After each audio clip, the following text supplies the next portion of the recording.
بسم اللہ الرحمن الرحیم هو الذی ارسل رسولہ بالہدی ودین الحق لیظہرہ علی الدین کلہ ولو کرہ المشرکون وقال النبی صلی اللہ علیہ وآلہ وسلم انی اوتیت بجوامع الکلم او کما قال النبی صلی اللہ علیہ وآلہ وسلم اللہم صلی وسلم علی سیدنا و نبینا و مولانا محمد وبارک وسلم صلی علیہ۔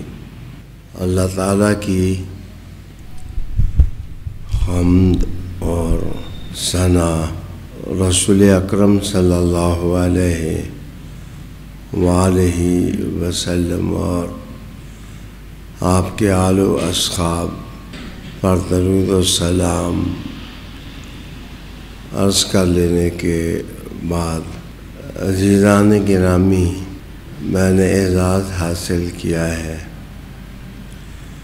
قرآن حکیم فرقان مجید کی ایک آیا کے تلاوت کرنے کا۔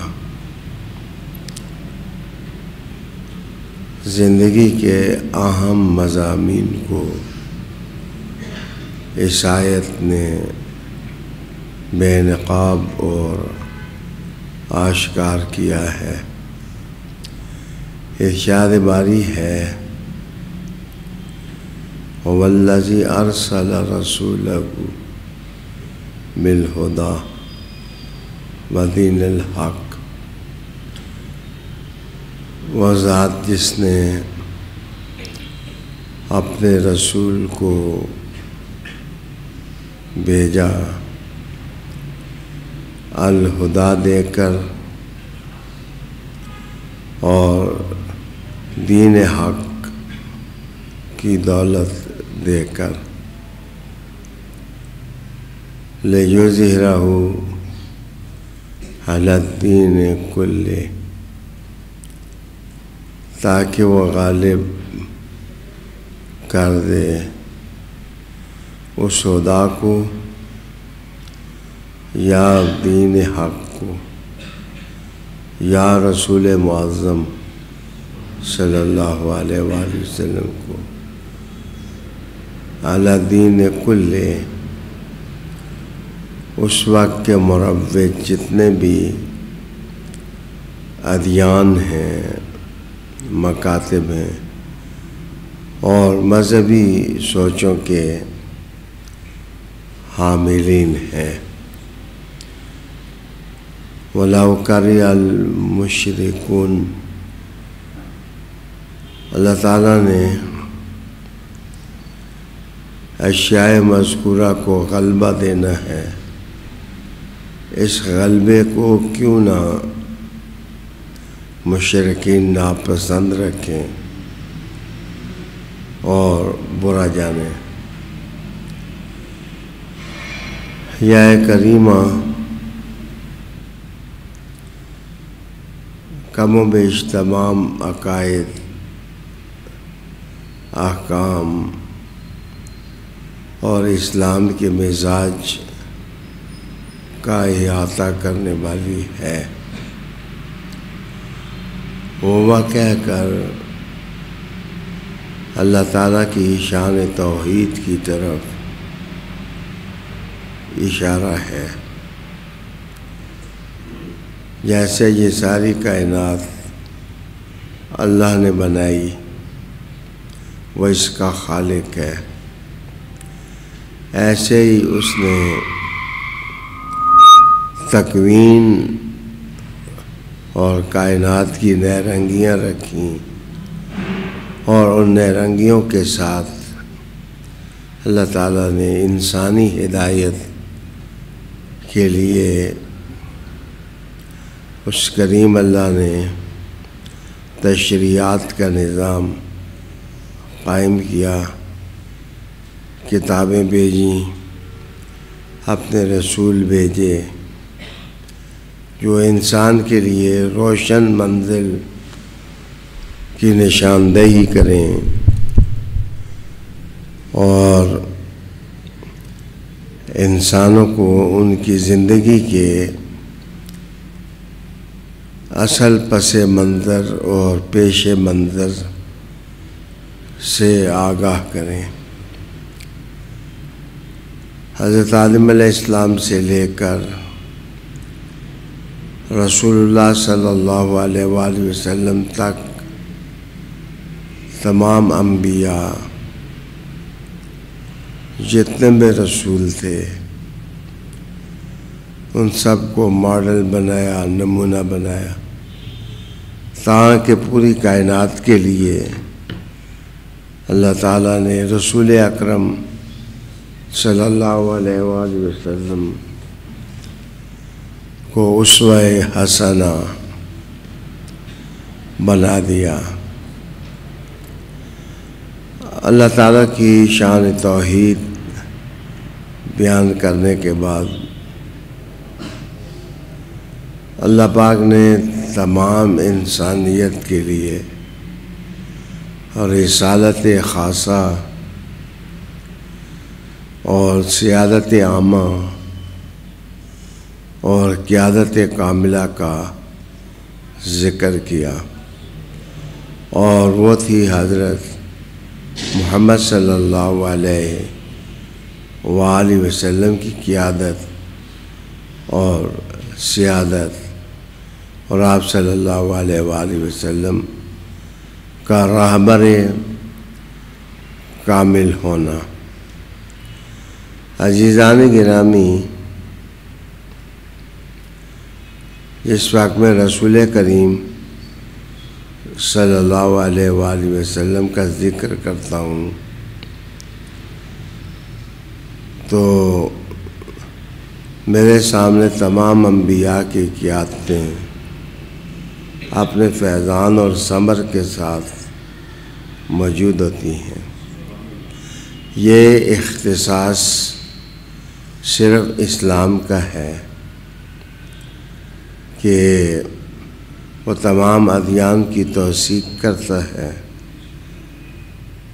تمام ادیان میں جو حق کے پہلو ہیں ان کو طاقت دیتا ہے اور ان کو قوت دیتا ہے، اور اسلام کے سینے کے اندر جو خوبیاں اور خصائص ہیں ان کا ذکر اس تناظر میں کرتا ہے کہ یہ دراصل پہلے ہی انبیاء کی تعلیمات کا چراغاں ہے، جس کی روشنی کو رسول اکرم صلی اللہ علیہ وآلہ وسلم نے بڑھایا۔ معاشر المسلمین، جب میں نے رسول کریم صلی اللہ علیہ وسلم اور ان سے پہلی قیادتوں کا ذکر کیا تو کم و بیش آپ صلی اللہ علیہ وسلم کے جو سیرت نگار ہیں وہ ہزاروں میں ہیں، سینکڑوں میں نہیں ہیں، ہزاروں میں ہیں، جنہوں نے آپ صلی اللہ علیہ وسلم کی سیرت لکھی اور آپ کے اسوہ کی تصویر کشی کی۔ تو کوئی ایسا سیرت نگار، کوئی ایسا سوانح نگار، کوئی ایسا ہسٹورین میری نظر سے نہیں گزرا جس نے تمام انبیاء علیہ السلام کے بارے میں یہ نہ کہا ہو کہ تمام اعلیٰ نسب کے مالک رسول تھے۔ یہ میں اس لیے کہہ رہا ہوں کہ بے دھڑک ہمارے مقررین اور ہمارے خطباء جب بیان کرتے ہیں تو حضرت نوح علیہ السلام کی طرف ترکان ہونے کی نسبت اور کسی اور رسول کی طرف، کسی اور پیشے کی نسبت کر کے وہ یہ ثابت کرتے ہیں کہ شاید یہ عظمت مقام تھا جو اللہ نے رسولوں کو دیا۔ حدیث شریف میں ہے کہ اللہ نے تمام نبیوں کو صحیح النسب اور اعلیٰ نسب پیدا کیا۔ پھر رسول اللہ علیہ السلام نے کہا کہ ان سب میں سے بلند نسب اگر اللہ نے عطا کی تو وہ مجھے عطا کی۔ تو رسول کریم صلی اللہ علیہ وآلہ وسلم کا نسب کا عالی ہونا دراصل نسب کی حفاظت کا درس دیتا ہے، اور نسب کی حفاظت اسی صورت میں ہو سکتی ہے کہ جب غلط کاریوں اور غلط طریقوں کی حوصلہ شکنی ہو اور حلال کے طریقوں سے نسل سازی کا اہتمام ہو۔ اس بات پر جتنا زور رسالت مآب صلی اللہ علیہ وآلہ وسلم نے دیا کسی اور نے نہ دیا، بلکہ آپ صلی اللہ علیہ وآلہ وسلم کے زمانے میں جو جوڑے بنتے تھے وہ 6 طریقوں سے بنتے تھے۔ یہ انسانیت کی پیشانی پر ناصور ہے کہ بہن کے ساتھ بھائی کا جوڑا بن جاتا، بلکہ بعض ناپکار لوگ اپنی ماؤں تک کو اپنے حرم میں لے آتے۔ اب مجھے بتائیں کہ جہاں بہن کا تقدس نہ ہو، جہاں ماں کا تقدس نہ ہو، وہاں سے جو جنریشن پیدا ہوگی، ایک موقع پر ڈاکٹر عریفی کے الفاظ مجھے یاد آئے کہ شاید حیوانات کو حیوانات اس لیے کہتے ہیں کہ حیوانات جس وقت جفتی کرتے ہیں تو ان کو پہچان نہیں ہوتی کہ یہ میری ماں ہے یا میری بہن ہے، ان کو سمجھ ہی نہیں ہوتی، تو اس کی وجہ سے ان کو بہائم اور حیوان کہا جاتا ہے۔ جس سوسائٹی کے اندر، جس معاشرہ کے اندر یہ پہچانیں ختم ہو جائیں، یہ طریقے ختم ہو جائیں، وہ حیوانات کی سوسائٹی ہوتی ہے۔ آج ہم جس دور سے گزر رہے ہیں وہ دور حیوانات کی سوسائٹی کا دور ہے۔ الغرض یہ تو ایک طریقہ تھا جس سے میں نے پردہ گشائی کی۔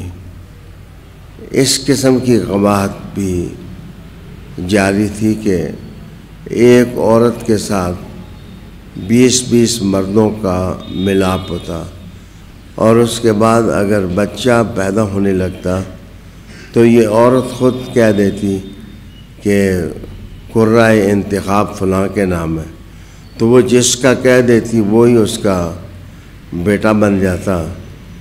اب شجروں کی سلامتی اور تاریخ حسب و نسب کی سلامتی ایک مسئلہ تھا۔ جیسے عربوں کی تاریخ میں کیلنڈر کنفیوزڈ ہے، وہ جس مہینے کو جتنا چاہتے گھٹا دیتے اور بڑھا دیتے، وہ جتنا چاہتے 5 دن زیادہ کر دیتے، 5 دن کم کر دیتے۔ یہی وہ مشکل تھی جس مشکل کے بنا پر حضرت امیر المومنین عمر ابن الخطاب رضی اللہ تعالیٰ نے کیلنڈر سٹارٹنگ ہجرت کے بعد ہجرت سے کی۔ تو کنفیوزنگ جو دور تھا اس میں جیسے کیلنڈر محفوظ نہیں تھا، نسب کا سلامت ہونا یہ بھی ایک مشکل مرحلہ تھا۔ رسالت مآب صلی اللہ علیہ وسلم کا یہ ارشاد کتنا تابناک ہے، حضور صلی اللہ علیہ وسلم کا یہ ارشاد کتنا درخشندہ ہے۔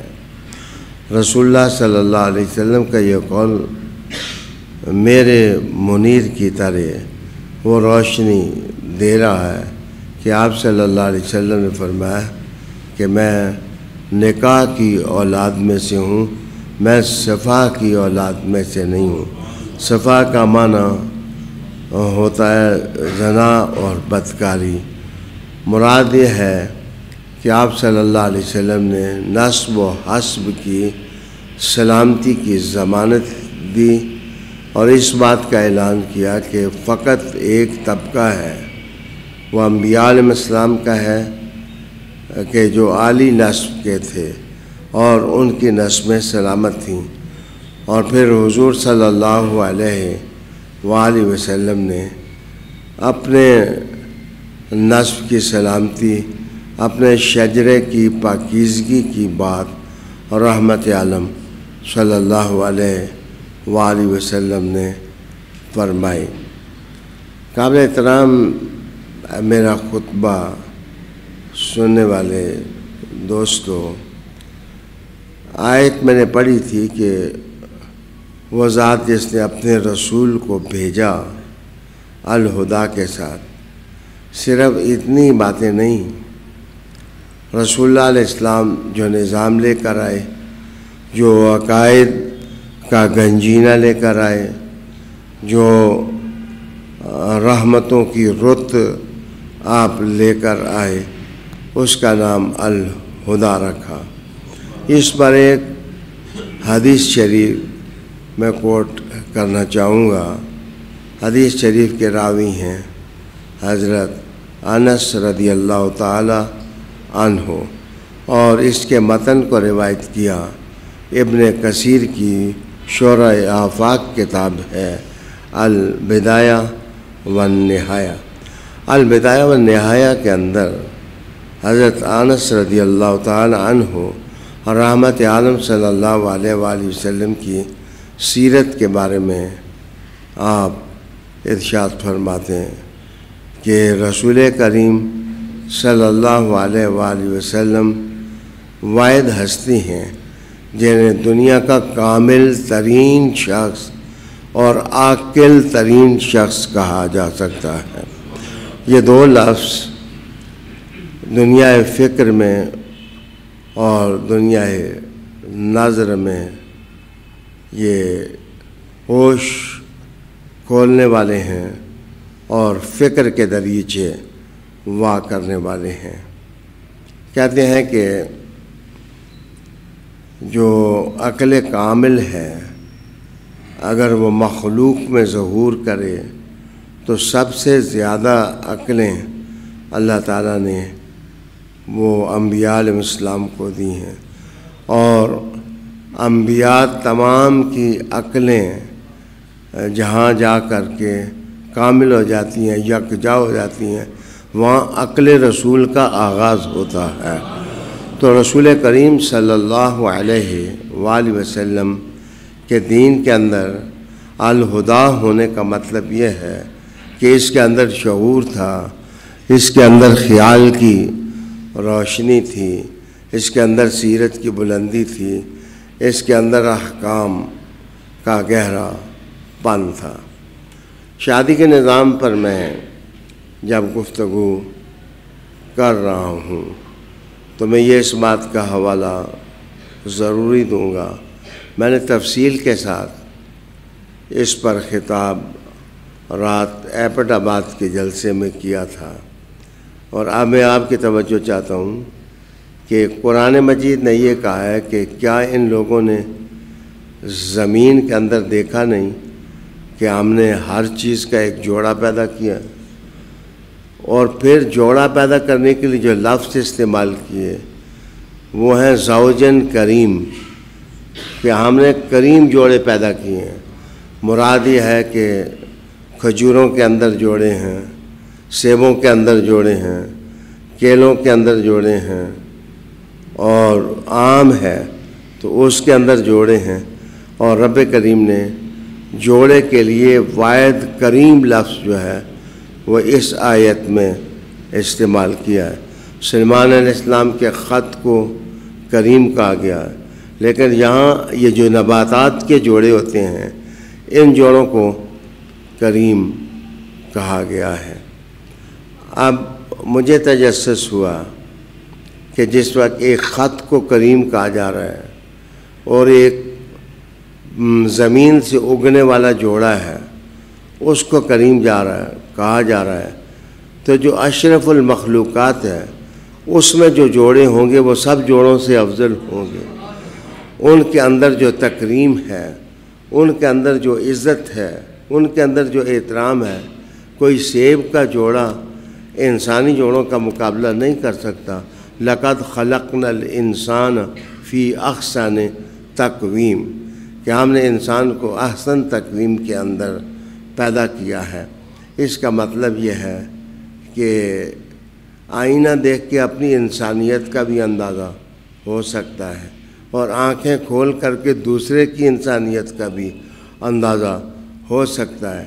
تو وہ خدا جس نے کائنات میں تلقی کے عمل سے جوڑوں کا نظام قائم کیا اور ان کو زوج کریم قرار دیا، تو اگر میں آپ سے سوال کر دوں کہ دنیا میں سب سے کریم جوڑا کس کا ہے، تو آپ کا جواب برجستہ یہ ہوگا کہ پہلا جوڑا جو اس پر بنا آدم اور حوا بھی ایک جوڑا ہے اور اس کو کریم ہی کہا جا سکتا ہے۔ زلیخا حرم یوسف میں پہنچ جائے تو وہ بھی ایک جوڑا ہی ہے اور اس کو بھی کریم کہا جا سکتا ہے۔ جناب ابراہیم سارہ کے ساتھ ہوں یا ابراہیم ہاجرہ کے ساتھ ہوں، اور وہ صفا و مروہ کے چکر کاٹ رہے ہوں یا وہ کعبہ کی تعمیر کر رہے ہوں، وہ جوڑے قابل احترام ہیں۔ لیکن سب سے بڑا جوڑا جس کے جوڑا ہونے پر اتفاق ہے، وہ جس وقت خدیجۃ الکبریٰ حضور کے ساتھ ملی تو جو جوڑا بنا، تو اس جوڑے جیسا کوئی جوڑا نہیں ہے۔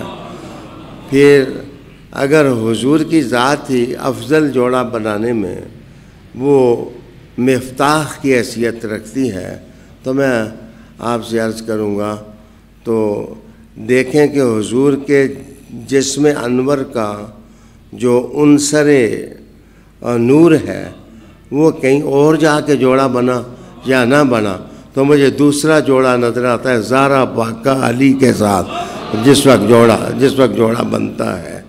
اور یہ میں نہیں کہتا، زوج کریم کا عنوان جو ہے وہ قرآن حکیم قرار دیتا ہے۔ عالی جناب سامعین، غصہ کھانے کی ضرورت نہیں ہوتی، قرآن پڑھنے کی ضرورت ہوتی ہے، کتاب کھولنے کی ضرورت ہوتی ہے، اور خیال اور باطن کا جو راہبر کامل ہے اگر شخصیت منور کی صورت میں ہو تو وہ نبی ہوتا ہے، اور اگر کتاب منور کی صورت میں ہو تو قرآن سے بڑھ کر کوئی راہبر نہیں ہو سکتا، رہنما نہیں ہو سکتا۔ اس باب میں اب عرض کروں گا کہ جوڑوں کو کریم بنانے میں کن چیزوں کا دخل ہوتا ہے۔ ویسے تو اس خطبے کو میں اگر تقریر کے انداز میں لے جانا چاہوں تو کافی مواد موجود ہے، لیکن میں خطبہ دے رہا ہوں تو میں خطبہ کو خطبہ ہی رکھنا چاہتا ہوں، وگرنہ کہا جا سکتا ہے کہ اگر آپ پڑھنا چاہیں تو ابو خیان اندلسی کی تفسیر البحر المحیط آپ اس کا مطالعہ کریں۔ البحر المحیط کے اندر ابو خیان اندلسی کہتے ہیں کہ کوئی چیز کریم اس وقت بنتی ہے جس وقت اس میں 5 صفتیں ہوں۔ اگر اس کے اندر 5 صفتیں ہوں گی تو اس کو کریم کہا جا سکے گا۔ اب کہا جاتا ہے کتاب کریم، سلیمان علیہ السلام کے خط کو کہا گیا کہ یہ کتاب کریم ہے، زوج کریم، یا کہا جاتا ہے کہ وجہ کریم، کہ فلاں بندے کا چہرہ ایک ایسے شخص کا چہرہ جیسے کریم کا چہرہ تھا، وجہ کریم۔ اگر آپ غصہ نہ کھائیں طبیعت مقدر نہ ہو تو کریم تو وہ چہرہ ہوگا نا جس کو حضور کریم کہیں۔ آپ کے کہنے سے یا میرے کہنے سے کیا فرق پڑتا ہے؟ آپ اور میں جب بھی جائیں گے افراط اور تفریط میں مبتلا ہو جائیں گے، اور حضور جب بھی کچھ کہیں گے وہ عدل اور اعتدال کی بات کریں گے، اور وہ خدا کی منشا کے مطابق بات کریں گے۔ تو کچھ سوچ کر ہی میں کہتا ہوں، رسول کریم نے فرمایا ہوگا کہ النظر الی وجہ علی عبادہ، کہ علی کا چہرہ دیکھو، اس کا دیکھنا ہی عبادت ہے۔ اس کا مطلب یہ ہے کہ کرم چہروں میں آئے تو چہروں میں چہرے کا انتخاب کیا جائے، تو حضور کی ذات کے بعد علی کا چہرہ لاجواب ہے، اور اس کو لاجواب ہونا چاہیے، اس لیے کہ حضور نے سیدہ زہرا کو کہا تھا کہ یہ میرے جگر کا ٹکڑا ہے۔ تو فاطمہ زہرا اگر جگر کا ٹکڑا ہے تو جو آنکھ اور چشم نبوت میں آئے وہی حضور کے جسم کے ٹکڑے کی آنکھ میں آنا چاہیے۔ تو مجھے بتائیے پھر فاطمہ زہرا کا انتخاب کون ہونا چاہیے؟ جہاں حضور چلے جائیں وہاں بھی علی بولتے ہیں، جہاں زہرا چلی جائیں وہاں علی کی بات ہوتی ہے۔ یہ زوج کریم کی بات میں کر رہا تھا، جس کو قرآن حکیم فرقان مجید نے نباتات کے اندر کہا کہ یہ زوج کریم ہے۔ پھر بچے اگر پھل ہے تو پھل کا دیکھنا بھی خوشگوار ہے۔ اس فقیر پرتقصیر کی عادت ہے کہ حالات کیسے بھی ہوں، کوئی نہ کوئی بچہ میرے کمرے کے اندر مختلف پھل رکھتا ہے۔ وہ ضروری نہیں کہ میں سارے پھل کھاؤں، نہ ہی میں کھاتا ہوں۔ صبح اٹھا کے لے جاتے ہیں، بچے خود ہی کھا لیتے ہیں، پھر اگلے دن نیا پھل آتا ہے۔ دراصل پھلوں کو دیکھنا میری ٹھڑک ہے۔ یہ کیلا دیکھو، یہ رنگا رنگ، یہ تنوع، یہ خدا کی کاریگری، یہ خدا نے کس طرح بنائی کوئی چیز۔ میرے بچے بے شک اگر سیب یا انگور آپ کی آنکھ میں جچ جائے تو یہ آنکھ میں ڈالنے سے تو آنکھ ٹھنڈی نہیں ہوتی، دیکھنے سے ہی ٹھنڈی ہوتی ہے۔ دراصل اس کے بعد ذائقوں کی دنیا شروع ہوتی ہے۔ تو جس وقت انسان کھاتا ہے کوئی چیز تو انگور کا ذائقہ اپنا ہے، کیلے کا ذائقہ اپنا ہے، اور جاپانی پھل کا ذائقہ اپنا ہے۔ تو وہ ذائقے اندر جا کے محسوس کراتے ہیں کہ کتنی چس آئی ہے کوئی چیز کھاتے ہوئے۔ جس طرح ان پھلوں کے ذائقے ہوتے ہیں، جب جوڑے بنتے ہیں بچے تو ان کے بھی ذائقے ہوتے ہیں، جو اولاد کی صورت میں ظاہر ہوتے ہیں، جو نسل کی صورت میں ظاہر ہوتے ہیں۔ حضرت علی المرتضیٰ نے ایک جگہ حسنین کریمین کو مخاطب کر کے کہا تھا کہ حسنین، تم پر میرا احسان ہے کہ میں نے تمہارے لیے اچھی ماں کا انتخاب کیا ہے۔ اور اسی بات کو اقبال نے ایک جگہ کہا تھا کہ جناب حسنین کریمین بڑے تھے اور بہت بڑے تھے، لیکن اس لیے بڑے تھے کہ ان کی ماں بڑی تھی۔ جس وقت مائیں بڑی ہوتی ہیں اور مائیں بڑی ہو کر جس وقت جیتی ہیں اور زندگی گزارتی ہیں تو بچے ان کے قو کے تربیت سے ایک نسل جنم لیتی ہے۔ وہ نسل دراصل ماضی کے بابا آدم اور اماں حوا کی تاریخ ہوتی ہے کہ ہمارے بزرگ کیسے تھے، ان کی سوچیں کیسی تھیں اور وہ رہتے کیسے تھے۔ اس لیے نکاح کے موقع پر رشتوں کا انتخاب ایک ذہانت ہوتی ہے اور خدا کی رہنمائی بھی ہوتی ہے۔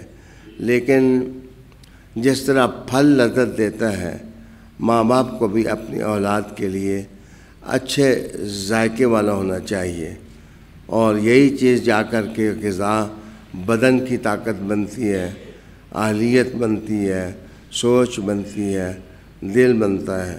اسی طرح جو جنریشن ہے وہ انسان کی نشانی بنتی ہے، اس کے سمبل بنتی ہے، ان کی پہچان بنتی ہے، اس لیے نکاحوں میں احتیاط ہونی چاہیے۔ اور رحمت عالم صلی اللہ علیہ وآلہ وسلم کی ایک حدیث آپ کو سنانا چاہوں گا، اور ایک انسان کی صفات میں آپ کو بتانا چاہوں گا کہ کون سی صفات اس کے اندر ہوں تو بگ فالوئنگ اللہ اس کو نصیب کرتا ہے۔ میرے لفظ عبرت کے لیے ہم اپنے آپ کو سواد اعظم کہتے ہیں۔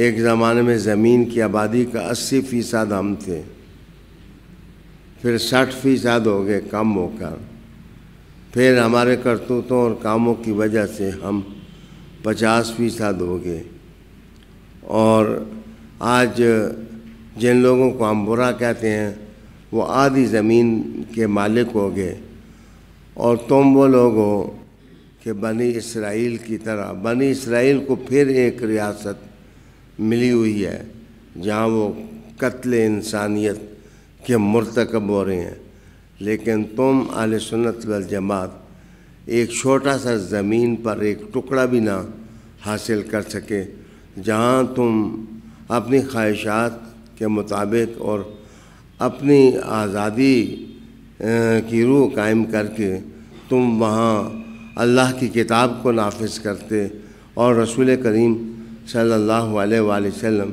دن بدن جزیرہ چھوٹے جزیروں میں بٹتا جا رہا ہے، اور بڑا سواد اعظم چھوٹی چھوٹی ٹکڑیوں میں بٹتا جا رہا ہے۔ گالی گلوچ ان کو ہم نے اپنا شعار بنا دیا ہے۔ تو ایسے میں میرے خیال میں قرآن و حدیث کا یہ باب بہت دلچسپ ہوگا کہ ہم سیکھنے کی کوشش کریں کہ بگ فالوئنگ کس قوم کو میسر آتی ہے۔ رسالت مآب صلی اللہ علیہ وآلہ وسلم کی ذات اطہر اور رسول کریم صلی اللہ علیہ وآلہ وسلم کی وہ مبارک عادات کون تھیں؟ میں اگر ان گوگل مفتی سے پوچھ کے تم بتاؤں تو وہ خود تو جاہل ہے۔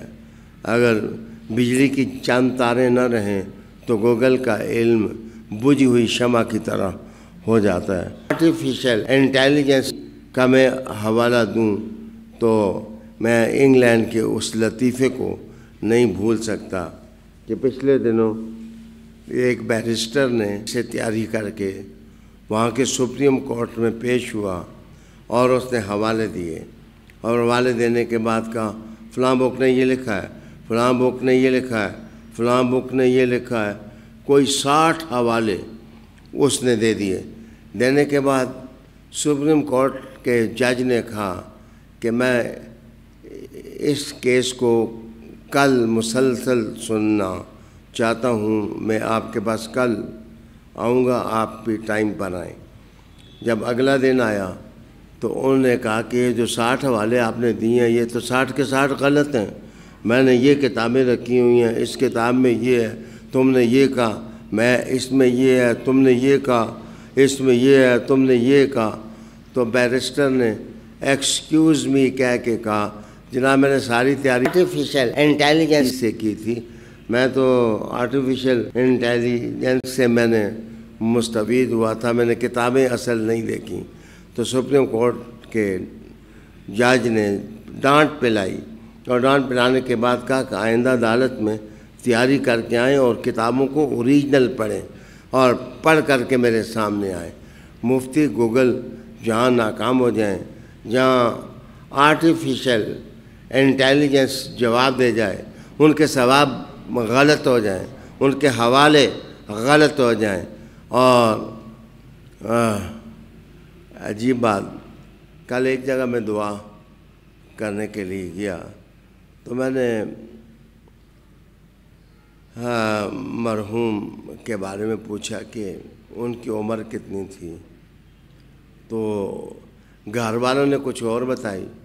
تو جس طرح ویکیپیڈیا میں نے کھولا تو ان کی عمر 120 سال لکھی ہوئی تھی، تو میں نے کہا ایک بچہ مذاق کرنے لگا کہ اگر اس کو ٹھیک مان لیا جائے تو ان کا آخری بچہ تو 85 میں پیدا ہوتا ہے، اور ان کا وصال اگر 84 میں ہو جائے تو بچے کا پیدا ہونا ایک عجوبہ بن جاتا ہے۔ یہ ویکیپیڈیا اور گوگل اور ان کے میں مار کے آپ کو بتاتا ہوں کہ ان کو تو جو آپ فیڈ کریں وہ ایک قسم کے جانور ہیں۔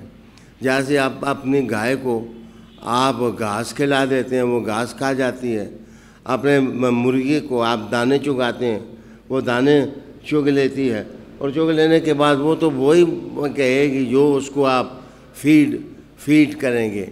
جو رہبری ہے، جو گائیڈنس ہے، جو انسان کو فالوئنگ کی طرف لاجک کے ساتھ بلانے والی ہے، وہ رہنمائی بچے وہی ہو سکتی ہے جو اللہ تعالیٰ نے فرمائی ہو۔ یہ آیت میں نے پڑھی تھی، هو الذی ارسل رسولہ بالہدی ودین الحق لیظہرہ علی الدین کلہ ولو کری المشرکون۔ اللہ نے انسانی رہنمائی کے لیے اپنے رسول کو بھیجا جو الہدا لے کر آئے اور دین حق، تاکہ تمام ادیان پر ان کا غلبہ ہو جائے۔ تو جو ہیبٹس انسان کی شخصیت کو بیوٹیفل، ہینڈسم بناتی ہیں، یا شادی کے موقع پر میں عرض کروں گا کہ کسی جوڑے کو کامیابی سے ہم کنار کر سکتی ہیں، وہ میں ایک حدیث سے ماخوذ کرنا چاہوں گا۔ رسالت مآب صلی اللہ علیہ وآلہ وسلم کے بارے میں نے کہا تھا کہ میں کوئی گوگل کا حوالہ نہیں دیتا، میں ایک ایسی علمی شخصیت کا حوالہ دیتا ہوں جس کے بارے میں اور رسول اکرم صلی اللہ علیہ وآلہ وسلم نے ارشاد فرمایا تھا کہ میں علم کا شہر ہوں اور علی اس شہر کا دروازہ ہے۔ یقیناً حضرت علی المرتضیٰ کرم اللہ وجہ الکریم کے ارشادات اس اہم باب میں انسان کے لیے سنگ میل ہو سکتے ہیں۔ بچے، پہلی چیز ان سے کسی نے پوچھا کہ دنیا میں جو بگ لیڈرشپ ہے وہ رسول اکرم صلی اللہ علیہ وآلہ وسلم کی ہے۔ آپ ہی کو رب کریم نے فرمایا کہ وما ارسلناک الا رحمۃ للعالمین۔ حضور صلی اللہ علیہ وآلہ وسلم جہاں بھر کے لیے نہیں، جہانوں کے لیے آپ رحمت بنا کر بھیجے گئے۔ تو ان سے پوچھا گیا کہ کوئی صفات بتاؤ رسول کریم صلی اللہ علیہ وآلہ وسلم کی جن سے ہم مستفید ہوں۔ تو حضرت علی المرتضیٰ کرم اللہ وجہ الکریم نے سب سے پہلی صفت رسول اللہ علیہ السلام کی یہ بتائی کہ حضور صلی اللہ علیہ وسلم اوسع القلب تھے، کہ ساری کائنات میں اگر کسی کا دل وسیع ہے تو وہ حضور انور صلی اللہ علیہ وسلم کا دل تھا۔ بچے، لیڈرشپ چلتی ہے اپنے وسیع دل کے ساتھ۔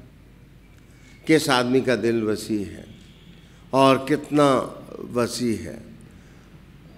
یہ خامن چھوٹا سا لیڈر ہوتا ہے اپنے گھر میں، اس نے اپنے گھر کا نظام چلانا ہوتا ہے۔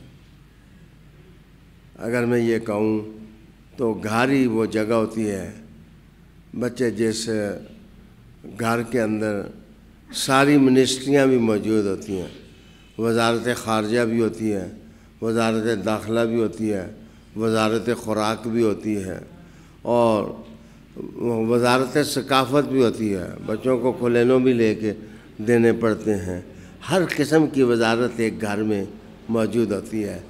اگر انسان ایک گھر کا اچھا رنر ہے، اچھا لیڈر ہے، وہ اپنے گھر کو صحیح چلاتا ہے، تو وہ اپنے ضلع کو بھی چلا سکتا ہے، وہ اپنے ملک کو بھی چلا سکتا ہے۔ ایک زمانے کا اچھا قانون تھا، آج پتہ نہیں ہے یا نہیں، میں کچھ کہہ نہیں سکتا، لیکن آرمی چیف وہ بن سکتا تھا جو شادی شدہ ہو، کنوارے آدمی کو آرمی چیف نہیں بنایا جاتا، اور اس لیے کہ ایک کنوارا بندہ وہ تو گھر نہیں چلا نہیں سکتا، اس کو پتہ ہی نہیں ہے کہ سودا کس طرح خریدتے ہیں، وہ شرماتا لجاتا رہتا ہے میں دکان پر کیسے جاؤں، اس کو بجٹنگ نہیں آتی، اس کو کتنے پیسے میرے پاس ہیں اور ان پیسوں میں میں نے کس طرح گھر کا نظام چلانا ہے۔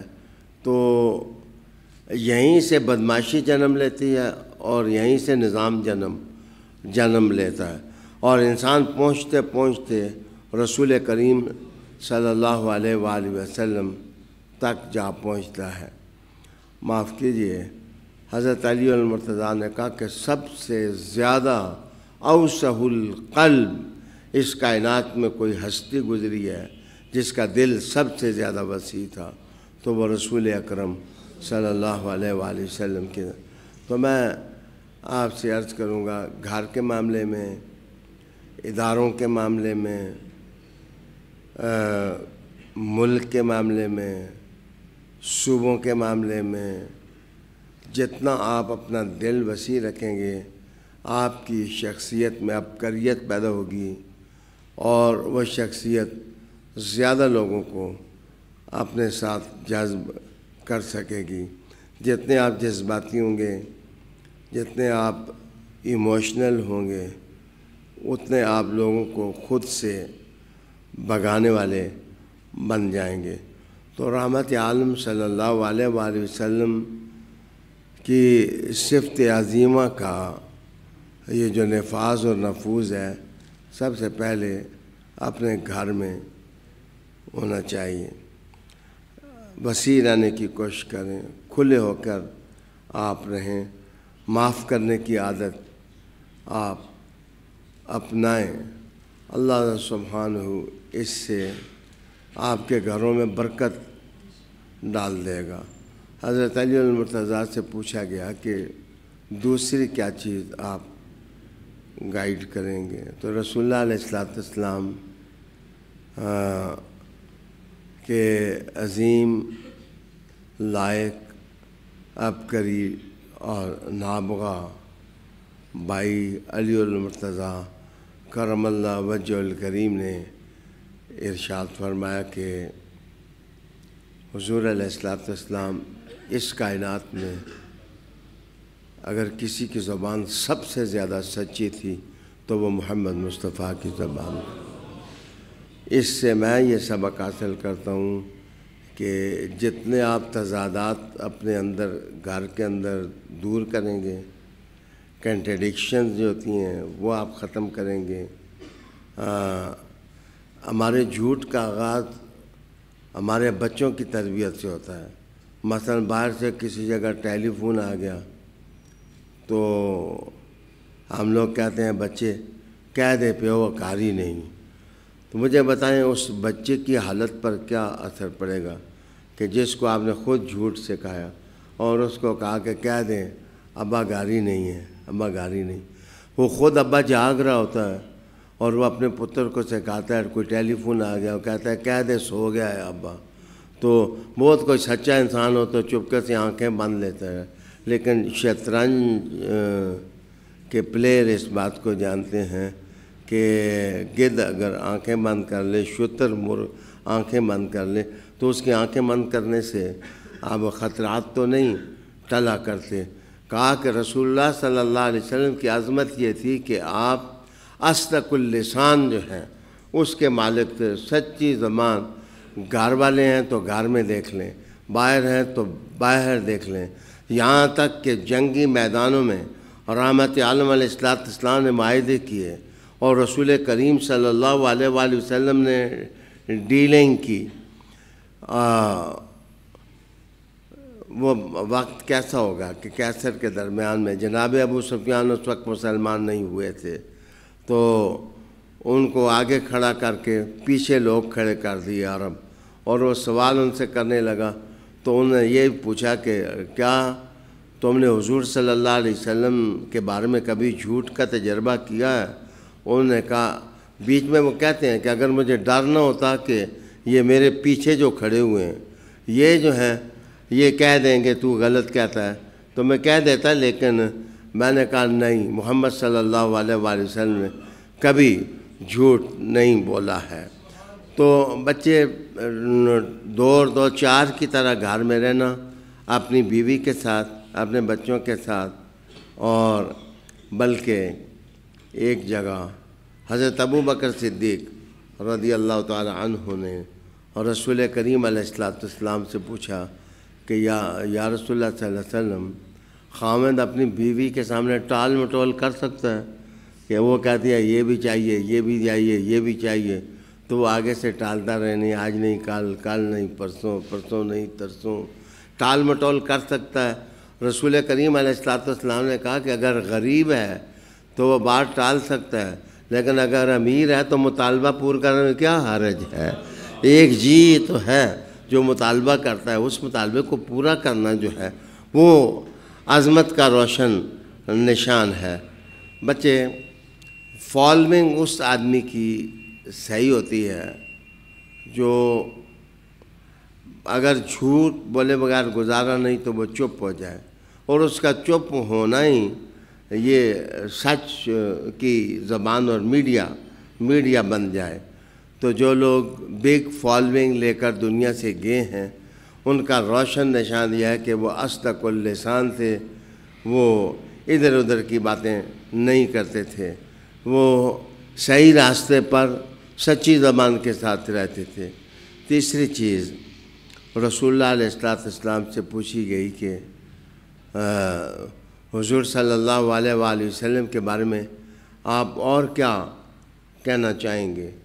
تو رسول اکرم صلی اللہ علیہ وسلم کے بارے میں حضرت علی المرتضیٰ کرم اللہ وجہ الکریم ارشاد فرمانے لگے کہ الین الطبیعہ، کہ حضور کی طبیعت بہت نرم تھی، کائنات میں رحمت عالم صلی اللہ علیہ وسلم سے بڑھ کر نرم طبیعت کا مالک کوئی نہیں تھا۔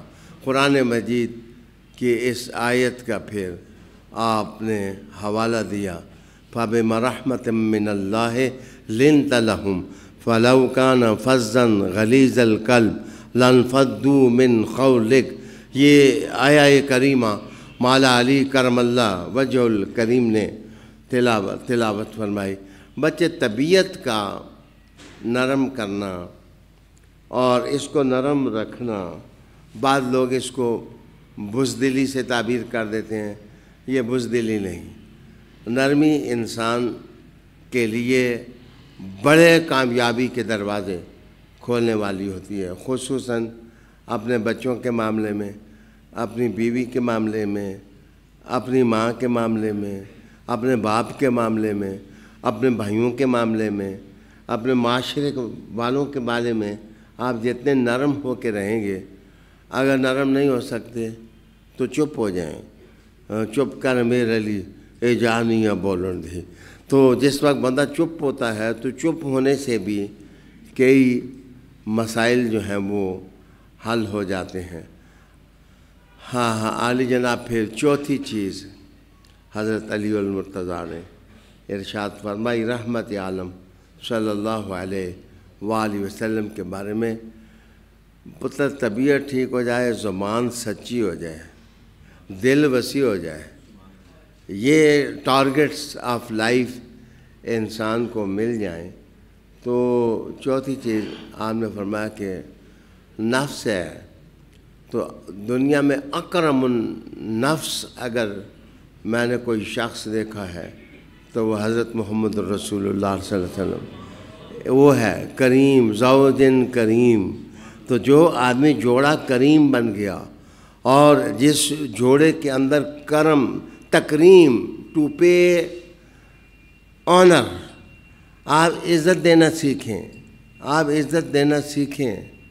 جب آپ کسی کو عزت دیں گے، بچے وہ چھوٹا بھی بڑا ہو جائے گا، اور اگر آپ عزت نہیں دیں گے تو بڑا بھی کمینہ ہو کر آپ کے ساتھ پیش آئے گا اور آپ کے لیے مسائل پیدا کرنے لگ جائے گا۔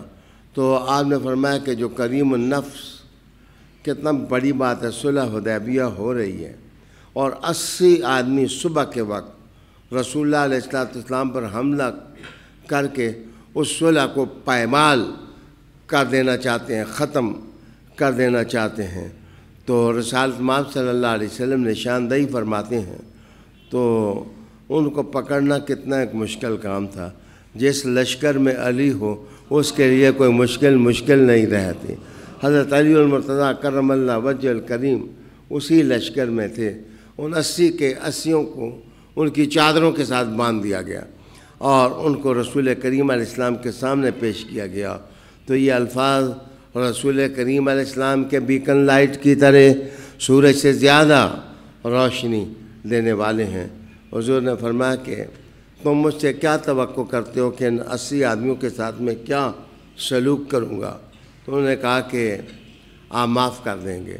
تو حضور نے کہا جاؤ، میں نے تمہیں معاف کر دیا ہے۔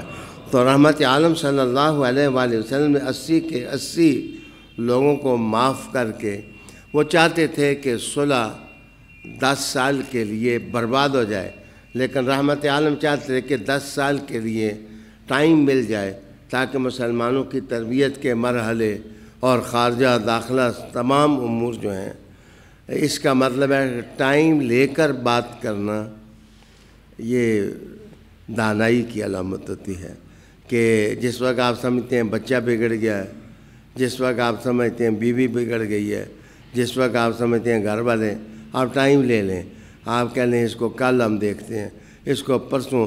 بچے ایک سورج غروب ہوتا ہے نا تو دوسرا طلوع ہوتا ہے، تو اللہ اندر تبدیلی لے آتا ہے۔ اور اللہ رب العالمین ایسی چینج پیدا کر دیتا ہے کہ انسان جو ہے وہ انسان نظر آنے لگ جاتا ہے۔ تو میں نے آج کے خطبے میں یہی باتیں عرض کیں۔ کوئی شادیوں کے نکاح تھے، خطبہ میں نے شروع کیا، پہلے نے کہا کہ چند آدمی آنے کے ساتھ ہی خطبہ شروع کیا اور اب جا کر کے مکمل ہوا۔ کوئی خطبہ مکمل نہیں ہوتا جب تک اس میں درود نہ پڑھا جائے۔ اب آپ سارے مل کے درود پڑھیں تاکہ خطبہ مکمل ہو جائے۔ اللہم صلی وسلم علی سیدنا و نبینا و مولانا محمد وبارک وسلم۔ تھوڑا ذکر کر لیں پھر میں قبول ایجاب کر دیں۔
استغفر اللہ اللہم صلی وسلم علی سیدنا و نبینا و مولانا محمد وعلی آل سیدنا و نبینا و مولانا محمد وبارک وسلم صلی علیہ.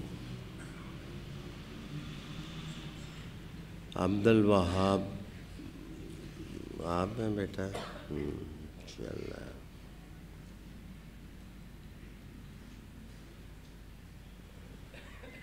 دلہن کی طرف سے وکیل ہیں محمد الیاس.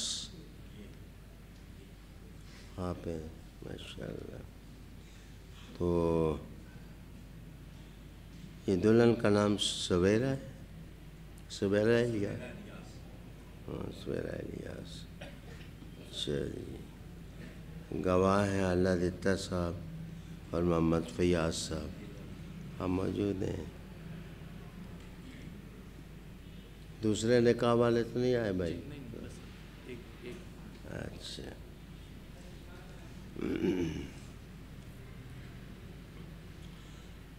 مہر کتنا ہے؟ 50,000 روپے. راجی. اچھا. محترم محمد الیاس صاحب، آپ سے میں پوچھنے لگا ہوں کہ سویرا الیاس دختر محمد الیاس جو عاقلہ ہے، بالغہ ہے، مسلمان ہے، اس کے نام پر کوئی دوسری خاتون آپ کے گھر میں موجود نہیں ہے. آپ نے عبد الوہاب ولد محمد اشرف جو محفل میں موجود ہیں، عاقل بالغ مسلمان ہیں، بعوض مہر مبلغ 50,000 روپے راج الوقت سکہ کے مطابق گواہوں کے سامنے حاضر اس مجلس کے بحکم شریعت آپ نے نکاح کر کے دی. عزیزم عبد الوہاب، آن سویرا الیاس دختر محمد الیاس کو اپنے عقد میں اس کے تمام شروط قیود کے ساتھ گواہوں کے سامنے حاضر اس مجلس کے بعوض مہر مذکور آپ نے قبول کی. میں دوبارہ پوچھنے لگا ہوں، آپ نے سویرا کا نکاح عبد الوہاب کو کر کے دی. آپ نے سویرا الیاس دختر محمد الیاس کو بعوض مہر مذکور گواہوں کے سامنے اپنے عقد میں قبول کیا. تیسری بات پوچھنے لگا ہوں، آپ نے سویرا کا نکاح عبد الوہاب کو کر کے دیا، آپ نے قبول کیا. آپ کی جگہ کلمے میں نے پہلے ہی پڑھ لیے تھے، خطبہ بھی دے دیا تھا. اللہ آپ کو مبارک کرے. اللہم صلی وسلم علی سیدنا و نبینا و مولانا محمد وعلی آل سیدنا و نبینا و مولانا محمد وبارک وسلم صلی علیہ. اللہم اعز الاسلام والمسلمین، اللہم انصر الاسلام والمسلمین، اللہم اید الاسلام والمسلمین.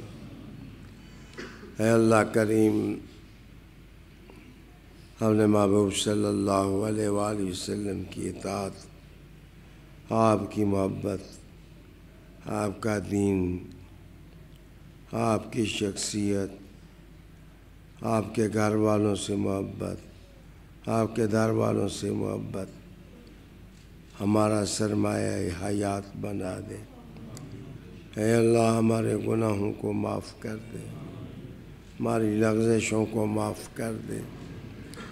اے اللہ کثرت کے ساتھ ذکر کرنے کی توفیق عطا فرما دے. اے اللہ بڑے چھوٹے گناہوں کو معاف کر دے.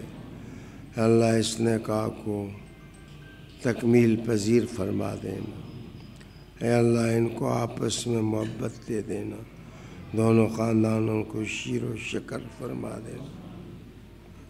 بیماروں کو شفا دے دے. ان کے جو گزر گئے ہیں بزرگ ان کی مغفرت کر دے. ہمارے آبا و اجداد کے درجوں میں اضافہ کر دے. اے اللہ کریم جو مانگ سکا ہوں وہ بھی دے، جو نہیں مانگ سکا ہوں وہ بھی عطا فرما۔